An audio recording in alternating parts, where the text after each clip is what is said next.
सुप्रभात, नमस्कार, प्रणाम। प्रीसा आईएएस करोल बाग नई दिल्ली की ओर से आप सबका स्वागत है। जो लोग ऑनलाइन हैं जुड़ गए हैं उनसे मेरा रिक्वेस्ट है कि प्रीसा आईएएस का ऐप और लोगों से भी डाउनलोड कराएं और उस पर जो है फ्री और पेड दोनों कोर्सेज हैं, उसको एंजॉय करें और सफलता के साथ जो अपनी मंजिल को पाएं। हम लोग द हिंदू न्यूज़पेपर का एनालिसिस करते हैं डेली। न्यूज़ का यूज कैसे होना है ये हम बताते हैं। न्यूज़ तो आप पढ़ लेते हैं, उसमें से पूरे 32-34 पन्ने में क्या काम का है ये भी आप पढ़ लेते हैं, लेकिन उसको यूज कैसे करते हैं ये हम बताते हैं और उसको एसोसिएटेड क्या यूज है। खाली न्यूज़ के बारे में नहीं, उससे जो आगे पीछे दाएं बाएं जो क्वेश्चन बन सकते हैं वो ये है।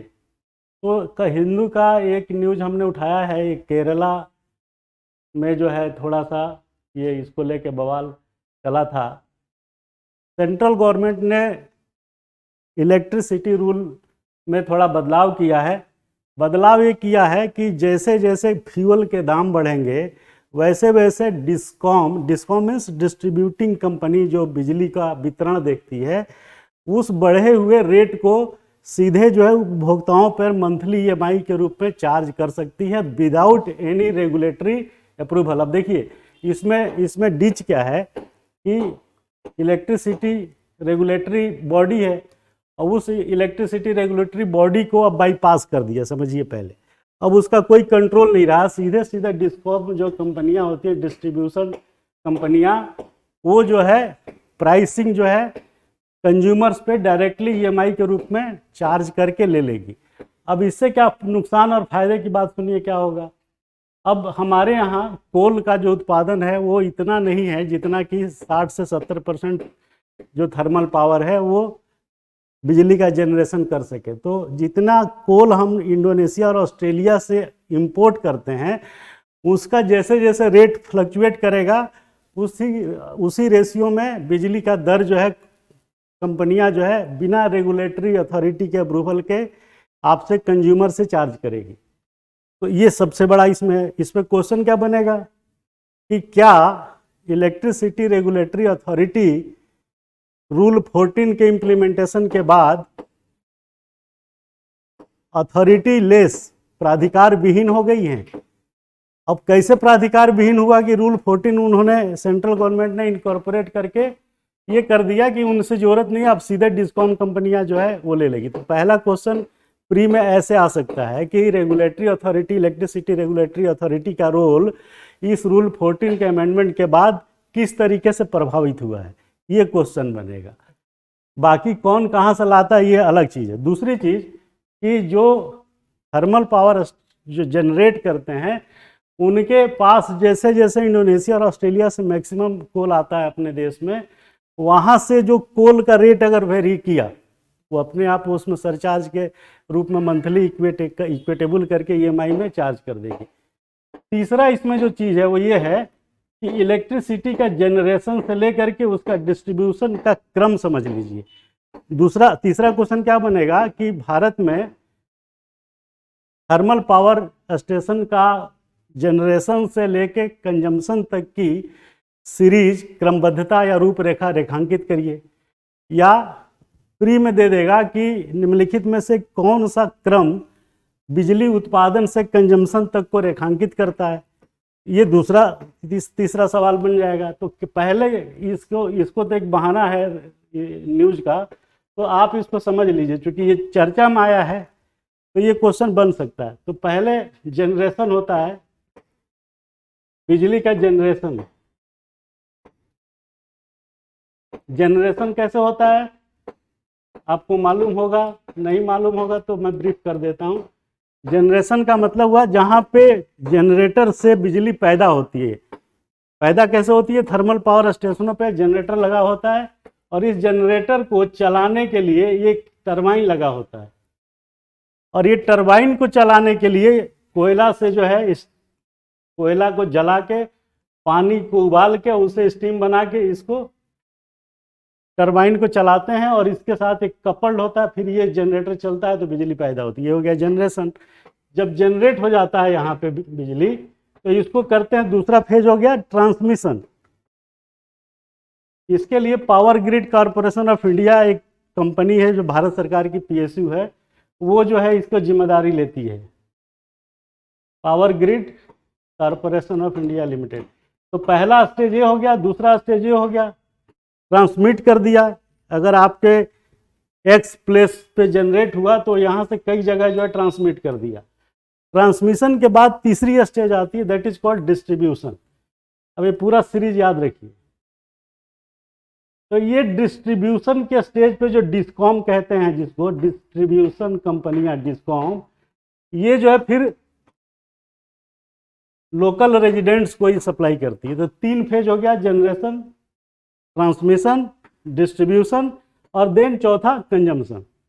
ये क्वेश्चन प्री में आया है कि सीरीज क्या है, बिजली के उत्पादन से लेकर के उसका अंतिम उपभोक्ता तक पहुंचने का क्रमबद्धता क्या है। तो इसलिए मैंने बताया कि ये क्रमबद्धता है इसकी। ये क्वेश्चन ऐसे बनेगा। उसके बाद इसमें छुपा हुआ तथ्य जो है वो ये है कि कोयले की जो क्वालिटी हमारे देश में है वो सिर्फ बिटुमिनस कोल से जो है थर्मल पावर काम करता है। बाकी जो 2 कैटेगरी और है, लिग्नाइट और एंथ्रासाइट, उसका हीटिंग पॉइंट कम होता है। तो वो जनरली जो है आयरन और जो होता है उससे जो वो बनाते हैं रॉड, लोहे की छड़, वहाँ यूज होता है। तो इसमें सबसे बड़ा जो प्रॉब्लम आ रहा है वो ये आ रहा है कि हमारा जो कोल का भंडार जो देश में है वो सिर्फ 100 वर्षों के लिए अभी है। मतलब अगर हम 100% यूज करने लगे तो 111 साल बाद ही ख़त्म हो जाएगा, पहला। दूसरा, हमारी डिपेंडेंसी विदेशों पे बढ़ेगी, जिसमें ऑस्ट्रेलिया और इंडोनेशिया है।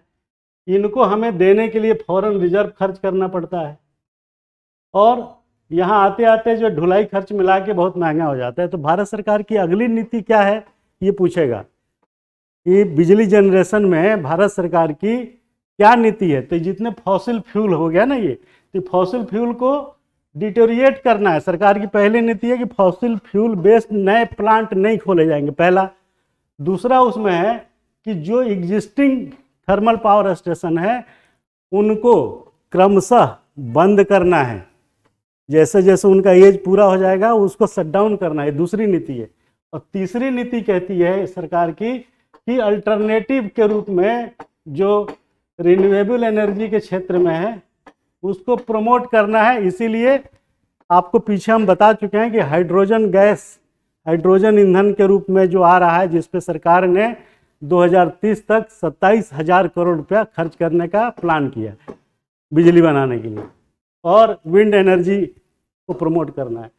तो इससे 3 चीज़ें निकली, 3 क्वेश्चन इस पे बन गए, मेंस हो चाहे प्री हो। तो क्या कैसे बना ये मैंने आपको बताया। क्यों जरूरी है? क्योंकि रिजर्व्स कम है, पूरे 111 साल के बाद कुछ नहीं बचेगा देश में कोयले को खासतौर से, और क्वालिटी ख़राब है। यहाँ इंपोर्ट यहाँ से ज़्यादा हो रहा है, मुंद्रा पोर्ट पे आता है सबसे ज़्यादा। फिर इसका क्या पूरा इकोसिस्टम है, इस न्यूज़ से आपने ये सीखा। न्यूज़ तो एक बहाना है कि सरकार ने रूल 14 को ला करके उसमें चेंजेस कर रही है, ठीक है। अगला न्यूज़ देखिए, ये भी बड़ा मज़े का है। अब ये न्यूज़ जो है इसको कैसे आप एग्जाम में यूज करेंगे वो ये है कि ब्रह्मपुत्रा रिवर कहाँ से निकलती है? चाइना की तरफ से आती है ना। चाइना से आकर के आपको जो है यहाँ आसाम में मिल जाती है।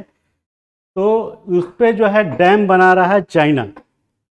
तो चाइना के डैम बनाने से कितना पानी जो है उसके पास रुकेगा, उसके बाद आपके पास आएगा, उस पर ये बफर जो है बनाने की बात सरकार कर रही है।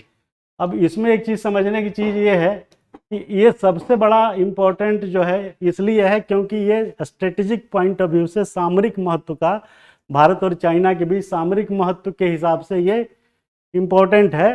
क्योंकि 60,000 मेगावाट का हाइड्रो पावर जो है चाइना प्रपोज किया है मेडोंग में। मेडोंग एक जगह है। तो जब ये बना लेगा इतना 60,000 मेगावाट का, तो सोचिए इंडिया के अंदर जब ये रिवर आएगी तो या तो पानी ज़्यादा लेके आएगी या पानी कम होके आएगा। अगर उसने यूज करना शुरू कर देगा तो घट जाएगा फ्लो, और अगर यूज ना करे, यूज करते हुए डिस्चार्ज ज़्यादा कर देगा, बांध है ना, तो एक बार डिस्चार्ज छोड़ा तो पूरा बह जाएगा। तो ये दोनों तरीके से घातक है।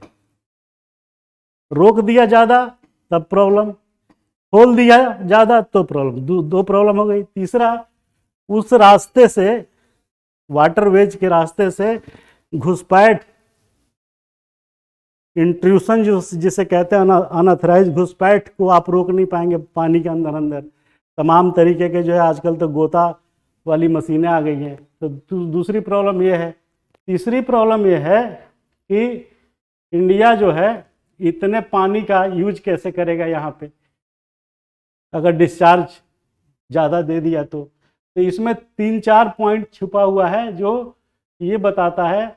ये सब डाटा में मत चक्कर में पड़िएगा। चाइना में 2880 किलोमीटर है, और ये 1700 किलोमीटर मानसरोवर में है, तिब्बत में 920 है, अरुणाचल आसाम मिला के 260 किलोमीटर बांग्लादेश में है। ये ज़्यादा इम्पोर्टेंट नहीं है। इम्पोर्टेंट ये है कि इस न्यूज से आपने क्या यूज निकाला। तो यूज हमने बताया सामरिक महत्व का सबसे ज़्यादा है। दूसरा जो है फ्लड का रिलेशन है। तीसरा इसमें जो पॉइंट है वो ये है, तीसरा पॉइंट जो मेन जो मैं बताना चाह रहा था वो ये है कि जब कभी, इसमें एक लाइन ये था, हाँ, तीसरा पॉइंट ये है कि जब कभी, ये कितना क्यूसेक लिखा था, 80,000 टन या कितना टन है, इसका मीनिंग समझ लीजिए। वो इसमें कितने हजार टन है दिख रहा तो जरा बताइएगा। हाँ, ये देखिए, ये प्री में क्वेश्चन आएगा कि what 9 billion ton of water, buffer storage of 9 billion cubic metre, जो इंडिया का अपना जो है वो प्रपोज्ड है कि कितना। तो इसको जो बोल रहा है ना cubic metre, 9 billion cubic metre, पानी के फ्लो को नापने की जो इकाई होती है वो होती है क्यूसेक। क्यूसेक का क्या मतलब है? क्यूबिक सेंटीमीटर नहीं, क्यूबिक पर सेकेंड। ये प्री में क्वेश्चन आया हुआ है कि पानी को नापने की जो इकाई होती है वो क्या होती है, तो होती है क्यूबिक पर सेकेंड। अब क्यूबिक पर सेकेंड बोल देने से खाली आपको समझ में आया नहीं, पूरा न्यूज पढ़ लिए। यहाँ क्यूबिक मीटर लिख दिया है उसने। तो इसका मतलब ये होता है कि जितना भी क्यूसेक पानी बोला जाएगा, चाहे वो 90 क्यूसेक हो, चाहे 100 हो, चाहे कितना भी हो, उसका मतलब आप सीधा सीधा समझ जाइए। वो बड़ा इंपॉर्टेंट इसलिए क्योंकि इंटरव्यू में पूछता है। ये नदी है और यहाँ रोका हुआ है डैम लगा के। जैसे यहाँ से डिस्चार्ज छोड़ेगा पानी का फ्लो इस डायरेक्शन में, तो पर सेकेंड कितना अमाउंट ऑफ वाटर फ्लो कर रहा है। तो 90 क्यूसेक का मतलब हुआ 90 क्यूबिक मीटर। एक 1 cubic metre is equal to, अरे यार गणित भी तो पढ़ो, गणित भी पढ़ना पड़ेगा। 1 क्यूबिक मीटर का मतलब हुआ क्या? ये 1 मीटर लंबा, 1 मीटर चौड़ा, 1 मीटर ऊंचा, that is 1 cubic metre. 1 cubic metre means 1000 litre. 1000 litre means मोटा मोटी 1 टन। क्लियर है? तो अगर बोला 90 क्यूसेक, तो 90 टन वाटर प्रति सेकेंड फ्लो करेगा। ध्यान दीजिए मेरी बात पे। क्यूसेक क्या है, कैसे मेजर होता है, क्वेश्चन आया हुआ है। तो इस बहाने आप ज्योग्राफी को टच कर लिए कि ज्योग्राफी में क्वेश्चन क्यूसेक आता है, तो इस बहाने आपको जानकारी मिल गई। और ये इसलिए पूछेगा क्योंकि ये डिस्प्यूट में है। वो कह रहा हम सारा बांध खुदे बांध लेगा। भाई नदी वहाँ से आ रही है ना, तो सबसे ज़्यादा हिस्सा वो यूज कर सकता है, रोक सकता है। तो ये जो 9 बिलियन जो कह रहा है, इतना यानी 9 बिलियन पर सेकेंड। क्लियर है? अब अमाउंट ऑफ वाटर सोचिए कितना होगा। पर सेकेंड फ्लो कर रहा है, लगातार बह जा रहा है। तो जब भी कहीं वाटर डिस्प्यूट होता है, वाटर विवाद होता है, कावेरी विवाद लेके साउथ में बहुत चला, यहाँ भी यमुना रिवर को लेकर हरियाणा दिल्ली में तनातनी, पंजाब में हो जाती है। तो वो सारा विवाद किस बात पे टिका होता है? क्यूसेक पे, कि प्रति सेकंड कितना अमाउंट, कितना टन, कितना किलो, कितना क्विंटल पानी जो है फ्लो कर रहा है। तो ये प्रियोर के हिसाब से जो है जरूरी था। इसमें जो दूसरा चीज काम का है वो ये है, ब्रह्मपुत्रा को यारलोंग तंगपो नाम से जानते हैं। कहाँ पे? चाइना में। 2880 किलोमीटर जो ट्रांस बॉर्डर है इस पे चलती है। और इसी से रिलेटेड एक ब्रह्मपुत्रा का जो इंडिया में प्रवेश करती है अरुणाचल के पास, वहाँ पे एक नया अभी 2 साल पहले ब्रिज का उद्घाटन हुआ, इससे एसोसिएटेड है चूंकि वो उसी रिवर पे है, दैट इज बोगीबिल। ये क्वेश्चन आता है। बोगीबिल एक जगह है जहाँ पे हिंदुस्तान का सबसे लॉन्गेस्ट ब्रिज बना हुआ है, रोड ब्रिज, उसके ऊपर रेल का पुल भी है। वो ब्रह्मपुत्रा रिवर पे है और ये नियर बाई डिब्रूगढ़, यानी अरुणाचल और डिब्रूगढ़ की सीमा पे है। ये 6.7 या 5.7 किलोमीटर लंबा है। तो ये सब चीज़ें जो है इस न्यूज से जुड़ी हुई है।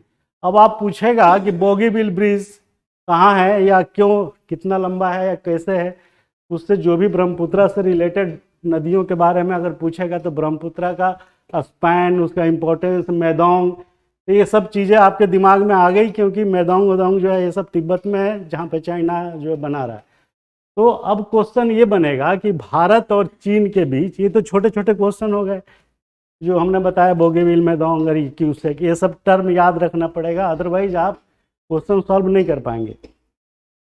मेंस में क्या क्वेश्चन बनेगा कि भारत के पूर्वोत्तर राज्यों के साथ चाइना की रणनीति को आप कैसे देखते हैं?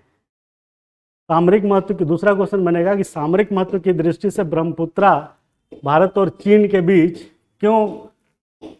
क्यों कॉमन एग्रीमेंट या डिसएग्रीमेंट का बिंदु बना हुआ है? तीसरा क्वेश्चन बनेगा कि ब्रह्मपुत्रा चाइना के साथ साथ भारत के पूर्वोत्तर राज्यों के लिए भी नेशनल वाटरवेज के रूप में परिवहन का साधन बना हुआ है।